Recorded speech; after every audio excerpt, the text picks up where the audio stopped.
Assalamualaikum warahmatullahi wabarakatuh. Waalaikumsalam warahmatullahi wabarakatuh. Halo Nurma, perkenalkan nama aku Kalisa India. Aku mahasiswi Sekolah Vokasi Institut Pertanian Bogor, program studi komunikasi semester 2. Di sini yang aku dengar kamu itu pindahan dari Makassar ya ke Sukabumi. Nah, aku tuh pengen tahu nih apa sih yang kamu lewatin saat pindah dari Makassar ke Sukabumi itu? Apakah ada hal yang bikin kamu kaget kah? Nah, aku pengen tanya nih tentang hal-hal itu. Boleh kan ya? Boleh dong. Oke. Sebelumnya boleh perkenalan diri dulu secara pribadi? Izin memperkenalkan diri, perkenalkan nama saya Nurma Rizkia Andriani Putri, saya mahasiswa Fakultas Psikologi Universitas Jenderal Ahmad Yani, angkatan 2021. Oke. Nah, sekarang kan kamu lagi berkuliah ya, udah kalau Sukabumi lah ya di Universitas Jenderal Ahmad Yani. Nah, waktu kamu pindah ke Makassar, dari Makassar ya ke Sukabumi, apa kamu menikmati itu? Ada gak sih hal yang bikin kamu enjoy di Sukabumi waktu pertama kali? Waktu pertama kali tahu mau pindah ke Sukabumi itu belum ada bawaan enjoy-nya karena sebelumnya belum pernah tahu Sukabumi itu bentuknya kayak gimana kan. Tapi setelah ngeliat nge-search juga di Google, ngeliat Sukabumi itu kelihatannya adem karena rata-rata dekat dengan pegunungan. Jadi enjoy pas tahu mau pindah juga. Oke. Pertamanya kamu merasa senang kan ya ke Sukabumi itu karena udaranya mungkin sejuk ya daripada Makassar mungkin ya. Yang kedua nih, ada nggak sih hal yang bikin kamu kaget waktu kamu pindah dari Makassar ke Sukabumi? Ada sih hal yang paling bikin saya kaget itu bahasanya ya, karena penggunaan bahasa di Makassar dengan Sukabumi itu berbeda, jelas sangat berbeda. Apalagi kalau Sukabumi itu rata-rata orangnya pada masih gunain bahasa daerah gitu untuk kesehariannya.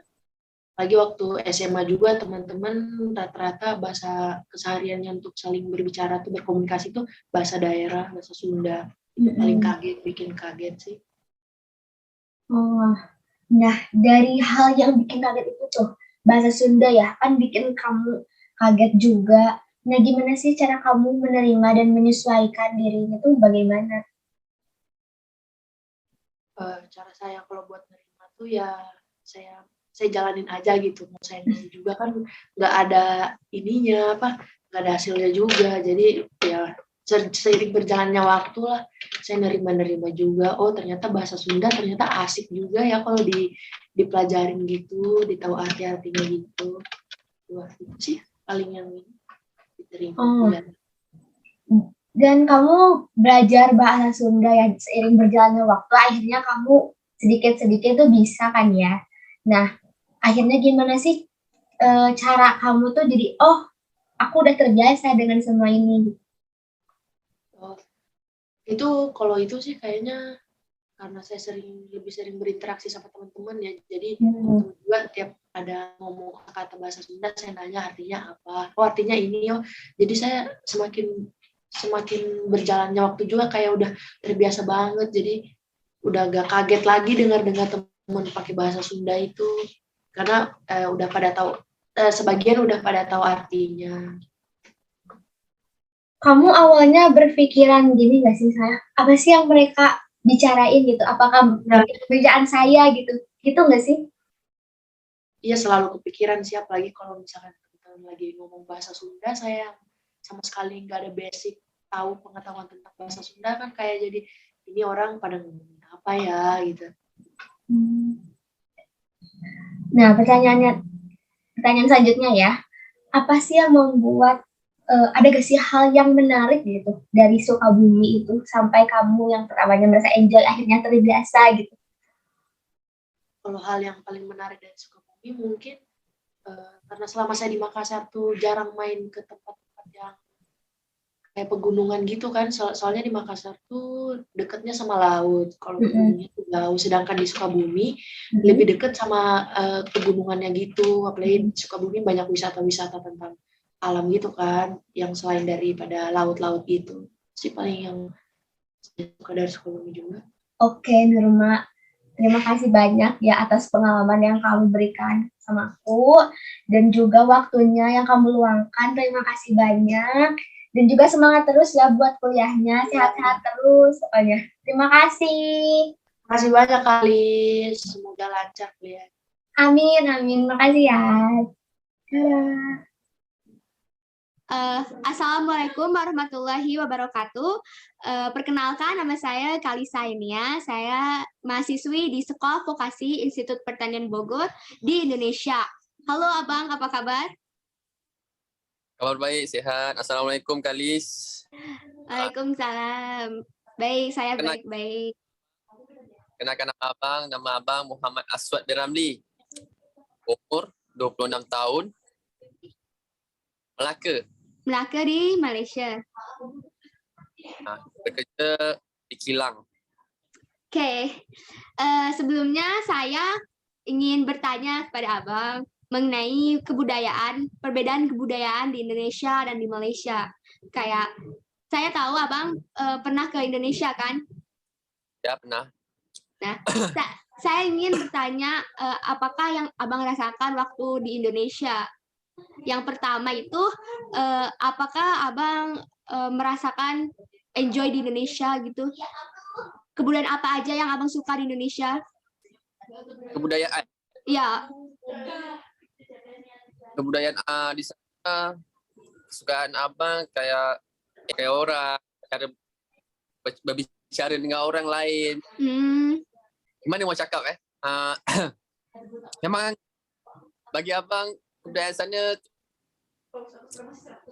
kita sama je macam kat sini kan. Oke. Berarti Abang menikmati ya waktu di Indonesia begitu? Ya, Senang kan? best. Oke. Senang. Yang kedua itu apa sih yang membuat kebudayaan Indonesia dan Malaysia itu berbeda sehingga Abang terkejut gitu melihat Indonesia tidak seperti yang dibayangkan? Perbedaan di sini dengan sana, ya kan kalau Indonesia kan dia punya kawasan kan besar. Oh. Ini pun ada kebudayaan macam lain-lain, macam Sarawak, macam Sabah, macam Lombok, kayak gitu. Bicara. Bicara. Lain. Kadang kalau Malaysia tak paham. Kalau kita boleh paham. Oke. Jadi ada perbedaan bahasa ya begitu Bang?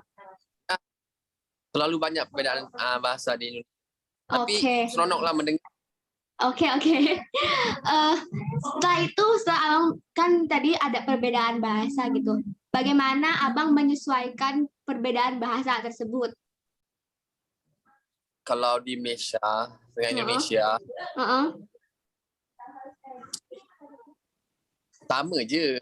Cuma kita punya kalau sini panggil logat. Ya. Macam Indonesia banyak logat dia macam logat dia. Ya.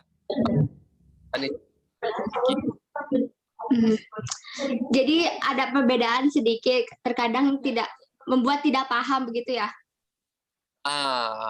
Tapi sering-sering belajar kan?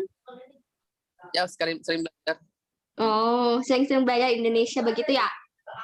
Ya. Oke, pertanyaan terakhir. Apakah Abang sebagai orang Malaysia itu sudah terbiasa dengan budaya atau bahasa di Indonesia?